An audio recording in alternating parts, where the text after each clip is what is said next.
I was teaching an investigator in Vienna, and she had been an investigator for a good amount of time. She had a baptismal date, but it broke off for reasons, for complications, and she just seemed unsure. And we went through an interview, and it was kind of hard to speak to her. She spoke Spanish. We didn't. She spoke limited German. We often would have an interpreter from the ward help us out.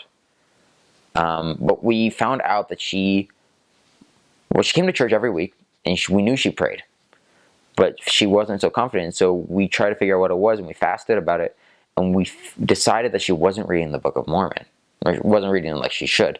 And so we told her that she needed to do that. She needed to make that a priority to read a chapter every day. And she promised she would do that, and she kept her promise. And I remember this so much because 2 weeks after we gave her that, she called us and said, we have to meet right now.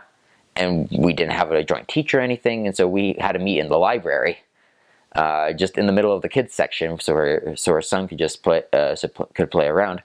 And she told us, we all sat down, and she told us right there that she wanted to get baptized. That she read the Book of Mormon. As she read it, she had a dream that told her that it was true, and she knew it was true. And it was so powerful. I remember that because I knew that the Book of Mormon, that the power that it can give the people who actually try, who sincerely try, can receive an answer, that they can really get it. And she was baptized 3 weeks later. It was really cool. One of the big surprises I had on my mission was the power of inspiration, because you don't fully understand what inspiration from the Holy Ghost is. At times, sometimes you do have a moment, but there was nothing quite like the missionary field, like the mission itself, where I got more experience than anywhere else, than anything that I've ever had in my life, or possibly ever will. One of the big things I really remember is a member in Munich when I was in the international ward there, and he was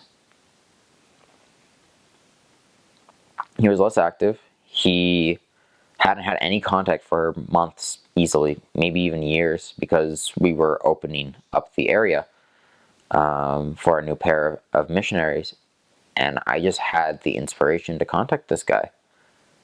We didn't know anything about him. The members couldn't really tell us much. The bishop knew, but he was pretty much the only person who could help us.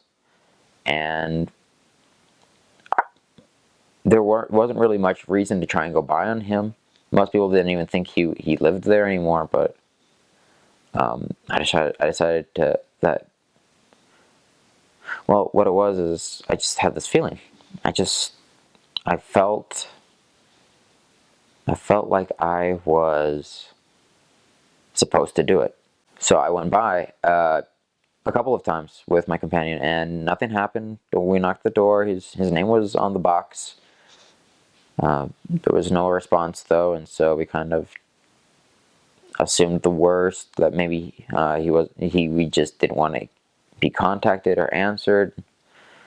So I just felt like we should write a note saying, hey, we came by, wanted to say hi, hope you get back to us, and left.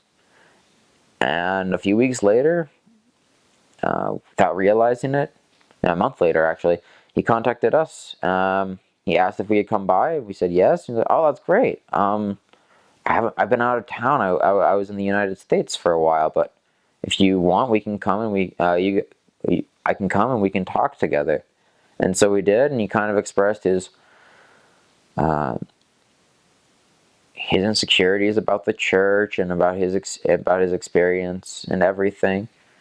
And it didn't seem quite like he was ready to come, but he was genuinely happy that we had contacted him and shown that we cared for him. That was really big to me.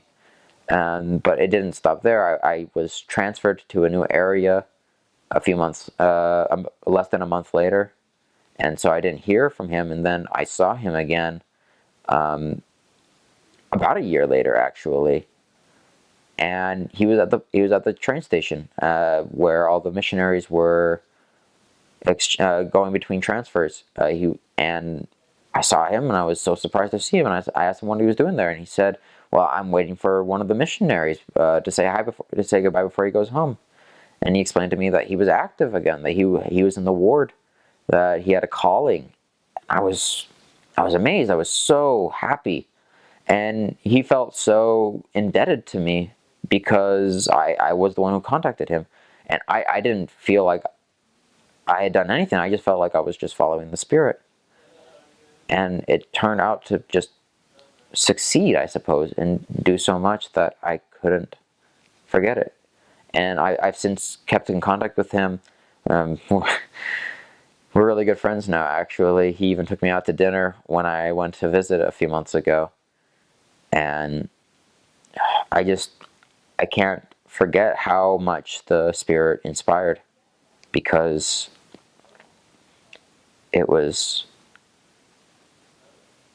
so simple, but it was so needed for him, that, and it brought about such a change that I will never forget that experience.